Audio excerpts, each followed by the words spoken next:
In introducing Peter, he's been in practice for more than 40 years and involved extensively in negotiations, litigation, has acted as counsel and special advisor to First Nations, Inuit, and non-Aboriginal governments.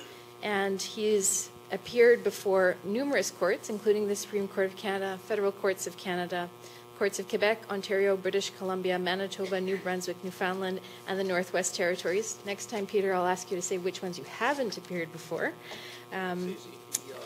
PEI, he says, and has developed treaty negotiations positions that involve international, historic, and contemporary treaties.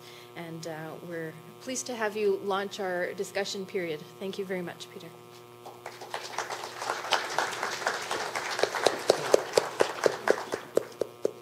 Thank you, Amy.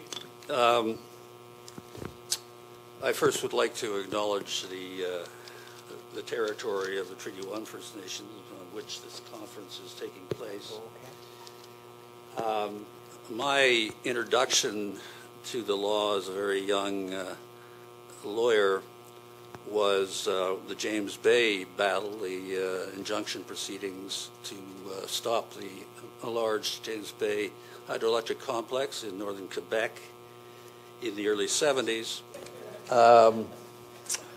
Okay, so James Bay, and I was very enthusiastic about the law and getting involved in this fascinating struggle that the Crees were having. The first day of the hearing, actually the pre-hearing, but the first day of the hearing, the lawyer for Hydro-Quebec, as a matter of fact, stood up and addressed Mr. Justice Albert Malouf, who in my books is one of the great heroes of this area of law. He said, "My lord, there's only one thing that you have to know in deciding this case, and that one thing is the king can do no wrong." Well, that was not a good way to start off my career. I almost quit on the spot. But I did say I cannot believe that that is the law. So I've soldiered on for the last 40 years. I've been asked to talk about the big questions, and I've been given very little time to do so. So I will basically be just identifying them. I certainly won't be tackling them. Now there are many questions that came out of this fascinating conference. I mean, the talks were terrific and covering a huge range of areas. I was saying, well, what do I do? Do I, list 50 questions? How do I deal with this? So I've actually decided to be the hedgehog. The hedgehog, as you know, doesn't have many questions, as the fox does. The hedgehog has only one big question. So, what's the big question for me? And before I start that, I just have to refer to Chief Justice Scott's point about judges not summing up. And I suppose I should acknowledge that the problem is that lawyers never shut up. So, but Amy's here to deal with that. The one big question for me is, where is the rule of law? Is it still applicable in state indigenous relations? Not only in this country, I'm talking about law, not only the common law, but the international law. Chief Justice was less than complimentary about, and indigenous law. This is important, and my question actually, my answer is, it's not clear where the rule of law is now, and particularly after these last two cases, and that's a serious problem. And it seems to me, and I can refer to Ovid's statement and the statement of the elders and the leaders here, that this is probably why, or it seems to me this is why, Indigenous peoples are giving up on Canadian law. They're giving up on 9124, Section 35. Even Ovid, who worked very hard in these areas, referred to Section 35 as a resting place, which is a nice image. Presumably, when one is properly rested, one gets up and fights on in another direction. But the rule of law implies certainty as to what the law is and what are the constraints on the Crown, on the state. Are we secure after, well, Bill Gallagher's long stretch of decisions and these last two decisions, are we secure in knowing that the courts will enforce the constraints against the state? And I say, no, we're not. We're not. I mean, I've appeared before the Supreme Court of Canada many times. I have great respect for a lot of the work that's done. And by the way, let's not forget the trial judges who suffer greatly during trial, especially these trials which last 3 years. I mean, a trial in Toronto which has gone 3 years and has at least a year and a half to go. So these are the real martyrs in the process. Oh, my God. No, okay. So, now, I'll just continue. I have about 7 mini questions. So my one related question is the lady, the justice, blindfolded? Is she in fact blindfolded? And I don't think she is. And I'll refer to Kent's point on the unity of the Crown. I thought was kind of interesting, where he says, when it is to the detriment of First Nations, the unity of the Crown is accepted. When it is to the advantage of the Crown, it is rejected. Have I got that right? And anyway, the point is that there sometimes is a double standard applying. My next question: if the rule of law domestically is not to be trusted, to whom do we appeal? To whom do we apply?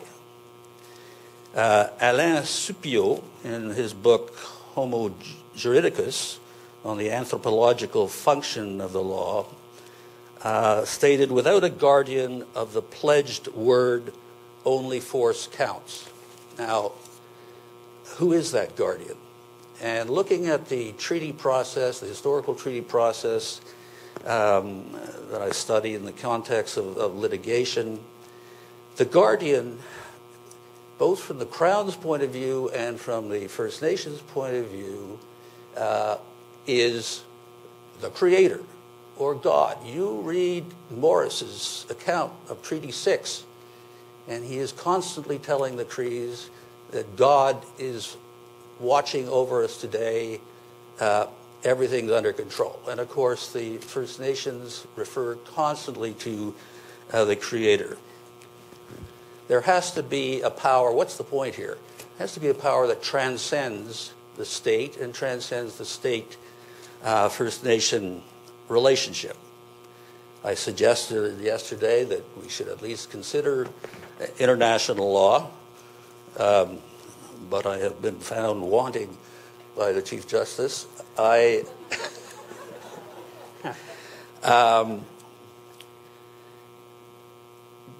the fact of the matter is, there has to be hope that there's something beyond the Crown. Do we depend on the Crown? No, of course we don't depend on the Crown. And can we depend on the courts? Well, sometimes we can and sometimes we can't, but that doesn't lead to a very solid security in terms of the role of the law. So if we appeal to someone else, doesn't that do away with some of the dialogue about whose land this is, whose resources this is? Suddenly the notion is that we are all, First Nations and non-First Nations peoples trustees of the land and the resources. We are responsible for making sure that, that they continue. We do not, as owners, have the right to waste these resources. And that's whether we're talking about the creator or other responsibilities, other forms of supervision. This is an important aspect to think about. Next question, what kind of a country do we all want to live in? One built on conquest, virtual conquest, and deceit, or one built on common efforts. Now, the Quebec Secession Reference, the Supreme Court, in the Quebec Secession Reference case, which people outside of Quebec don't seem to focus on, it's a fascinating case. It's where the court actually identifies the foundational principles of our Constitution. And I was in a conference in New York the other day on international law, and the international lawyers were American, believe it or not, were referring to this case, this decision, as being very, very important. The court in Section 80, paragraph 82, talks about the role of Indigenous peoples or First Nations in the building of Canada. Now, this is a segue into the issue of the hierarchy of Indigenous peoples and the legal status of Indigenous peoples. There seems to be some myth abroad that that people with treaties are less advantaged than people who have decided not to go into treaty. Now, I find that a very disheartening prospect. And I think we have to look at that very carefully, and I think these two cases fall on the side of too bad, you made your deal. I'm sorry, the Keewatin case, too bad, you made your deal, and you have to live with it. Even if, as the court, what the court identifies as the deal, it wasn't really the deal. But the point is that we cannot live with a situation which says that people who took that leap of faith, who agreed to work with the Crown, who agreed to share their lands and resources, were just dupes, and frankly, they have to live with the consequences. And when you see how things have changed since 1876, Treaty 6, things have changed dramatically. The question around the treaty process as well, and by the way, I note that Justice Hall in Calder said all those years ago, these treaties were a recognition of Indian title. That was 1973. Pre-Confederation treaties, people have talked about it. They were a recognition. I've written about the cede, release, and surrender provisions in especially the numbered treaties, and I've said that it is a juridical oxymoron because you cannot read the Supreme Court's pronouncements on the importance of land to Aboriginal peoples. Land is what makes Indians who they are, and at the same time believe that sometime in 1876 or whenever, these people voluntarily agreed to sever their relationship with the land. As they say, it doesn't compute. So I'm saying that that is a huge problem which the courts are going to have to deal with. They're going to have to correct that. And I'd love to go on. Anyway, the important point here is that Canadians, Canadian law, judges, lawyers, everybody has to honor the treaties and honor the treaty people and afford them the dignity that they deserve, not some sort of narrow reading of the treaties.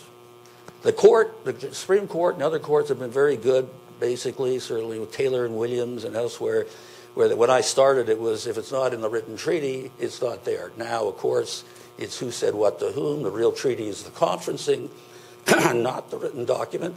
I must be getting excited. So that's a huge advance. But so there's a greater understanding of treaties, but we cannot pretend that there's a hierarchy. Indigenous sovereignty, this is another thing. What does sovereignty mean and signify? And I have 30 seconds for that. The point is so much stands in our law on Aboriginal people on the notion of Crown sovereignty. Aboriginal Indigenous rights, who Indigenous peoples are determined in function of Crown sovereignty. Is it compatible? Isn't compatible? The crucial question is that where did this Crown sovereignty come from in relation to First Nations? The Indigenous peoples were first in this land. That seems to me, even for government litigators, sufficient evidence that they have a sovereignty. Where does the Crown come in arriving and saying we are now the sovereign? If you read the Marshall decisions in the 1840s, 30s, U.S. Supreme Court, John Marshall got it right. He said claims to sovereignty were only vis-a-vis competing colonial powers. All right? It wasn't vis-a-vis the people living on the land. And that's a key notion. But somehow we've forgotten about that. So the sovereignty is a major problem. And really the principal question here is, should we not flip it on its head and say that Indigenous sovereignty is a given because of the fact situation. Crown sovereignty, not so much, but Crown sovereignty has to be seen through the lens of or defined in function of Aboriginal sovereignty. So I'm saying flip the whole thing on its head. Now, wrapping up, I noticed Bill Gallagher came out with his top 10 cases, and that's great. I mean, I may have even been involved in some of them, but yes, there has been progress. I guess my question as a litigator is, why have we even had to do this? That's the fundamental problem. And the Chief Justice talked about a certain incrementalism. Well, as a litigator, I don't see that incrementalism. I see us starting from zero every time. And the trial is getting longer and longer and longer because we have the burden of proof. Why should we have the burden of proof? I say we. Why should our clients have a burden of proof? There's no reason. I mean, again, the Crown should have the burden of proof. That's the fair thing, not only in court, but in claims negotiations. So we've got the whole thing flipped on its head, and it's because, the Crown, it's about power. I guess going back to Alain Suppiot, it's about power. But that doesn't mean that we accept it as lawyers and as the First Nations peoples and as principled people. So this is a huge challenge, I know. But rather than slugging away, and let's get a few more notches in this list of cases, we've got to be looking at the fundamental issues. And the problem is some of the courts don't feel they have jurisdiction in this area. So that's why I say, can we look somewhere else? Can we try something else?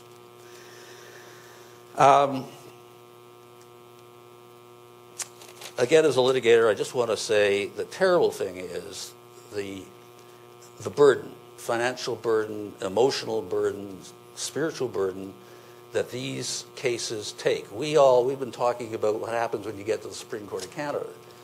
We're not talking about what about the 4 years at trial, the battle in the Court of Appeal, the motions, the this, the that go on forever. In my case in Toronto, the Alderville case, we're about midway through the trial. We've had at least 28 Crown motions.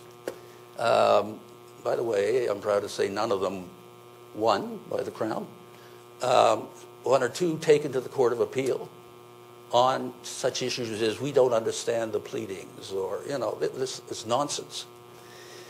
And the problem with the system is, a judge has no option but to allow this to go because it's, due process and everybody has their day in court. But I think we've got to find a way of constraining the beast a bit on that point. So I'll essentially leave it at that. I have lots more to say. Where do I stand, if you care?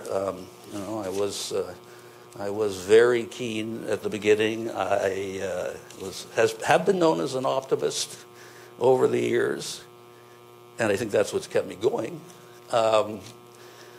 But I always reflect on Wordsworth's words when he says, "We poets in our youth begin in gladness, whereof in the end come despondency and madness." And I often think to myself, boy, look in the mirror and see what's happening to you. So anyway, there are questions, and there are many questions and some questions, but that's all the time I have, according to Amy. Thank you. Thank you, Peter. You have the best definition of 30 seconds that I've ever encountered. I do want to just acknowledge that when I met Peter in the early 2000s, he said, and I asked, "What's your best advice for a young lawyer?" And he said, "Ask the big questions and never stop asking them." And so thanks for asking the big questions today. We'll turn it over to some questions. We had a friend from Pimchikamak that was sitting here. I promised 2 questions, and I'm a person of my word. So while we're thanking our guests and offering gifts, we'll turn the microphone over to our 2 that had questions. Thank you, everyone. I'd like to acknowledge all the people here today, our relatives, both Aboriginal and non-Aboriginal. I'm Charles Miller. I'm from Pimchikamak Cree. I just have a few questions. I don't see the panelists here that would refer those questions to, but I'll ask them anyway. First, the questions I have are regarding honor, good faith, and sovereignty. I'd like to know what it is in your within Canadian law. What does that mean to be honorable? What is the honor of the Crown? In our view, honor means something else, because when we deal with the governments and corporations, when they say they're being honorable, we don't see it that way. They come with an olive branch in one hand and a club in the other, and to me that's just it's backwards thinking. And I'd like to know, what does that mean to people in Canada? What does it mean to be honorable? And what is good faith? Good faith to us means being honest and being forthright and not coming with a forked tongue. When I say that, it's because when the governments come, it's usually they come with a basket of goodies, but underneath that basket of goodies is extinguishment policies to take away what we have. And there was a comment there on sovereignty, that no one will willingly give up their right to sovereignty and to govern their people. We were sovereign, we are sovereign, and the Canadian government, Manitoba government, and corporations have been coming, and they've been taking that away from us. how do you think we feel about that? We are not willing to give up our sovereignty and our right to govern ourselves and to determine our path. So I just wanted to make those statements, and also wanted to make a general statement about sharing. When the wooden boats first showed up here back in the 1600s, we could have turned them away, but we didn't. We opened up our lands, we opened up our hearts to the people that were arriving. We shared with them. We taught them how to live on this land and to thrive. And now that the people are thriving, we are the ones that need help. And where is that reciprocating, caring, and sharing? I just want to plant that seed in each one of your people's minds and hearts here today, so that going forward, that we don't have to keep on going to the Supreme Court and into the Canadian Constitution. And plus, I don't really hold much stock into the Canadian Constitution, because if there was really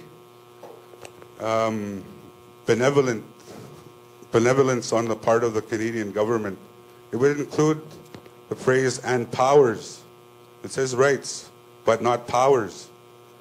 As sovereign nations, we need those powers to actually be able to be sovereign. So with that, I'd like to thank everybody for listening, and hope everyone has safe travels to wherever they're going, and thank you very much.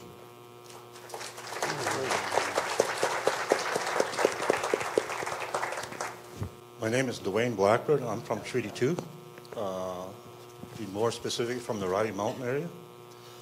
I want to, I don't have a question, but I want to make a comment in regards to the treaties 1 to 11. I heard the presenters yesterday, and particularly the first presenter. I did a lot of research in regards to the treaty deliberations across the prairies. My great-grandfather was Mikas. He was over at Treaty 1 signing, and he invited the treaty commissioner over to the Manitoba Post for the treaty deliberations there. So that's what I know about treaty.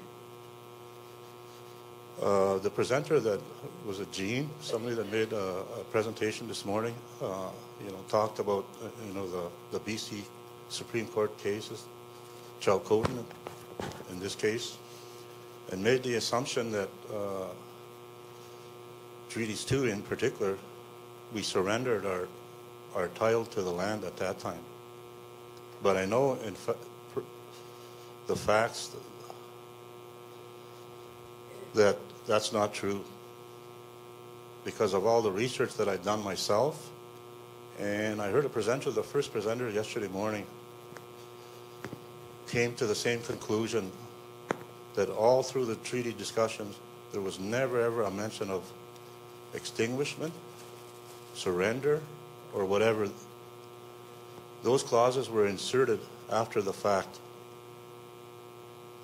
So to make that assumption that we extinguished our title to the land at the time of treaty is totally wrong.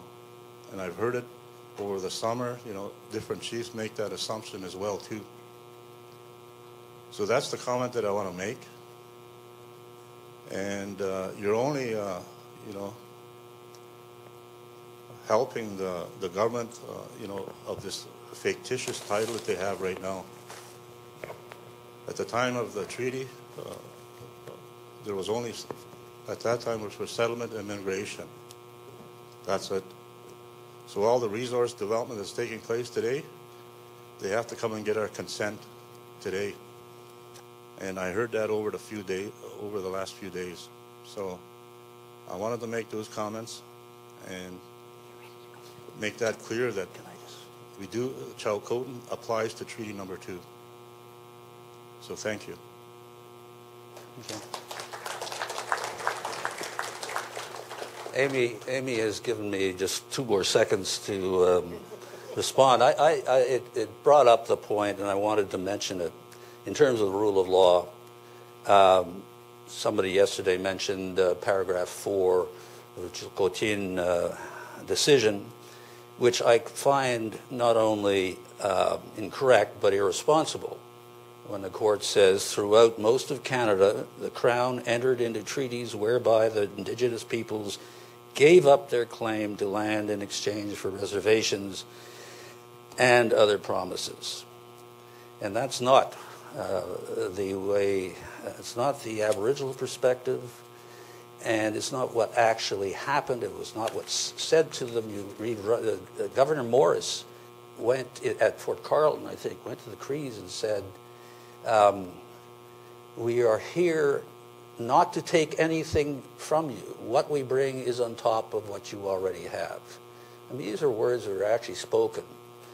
And to suggest that after all that, the people knowingly and willingly surrendered the land is just, well, it's disingenuous, but from the Supreme Court of Canada, as a throwaway, it's irresponsible.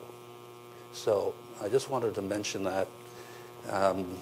It's an example of how the courts, we all have to be very, very careful of what we say, but especially the Supreme Court of Canada, which is supposed to be the last stop, although there are other stops on the international level. But we have to watch that, and so do they. I don't know if they listen to me, but anyway.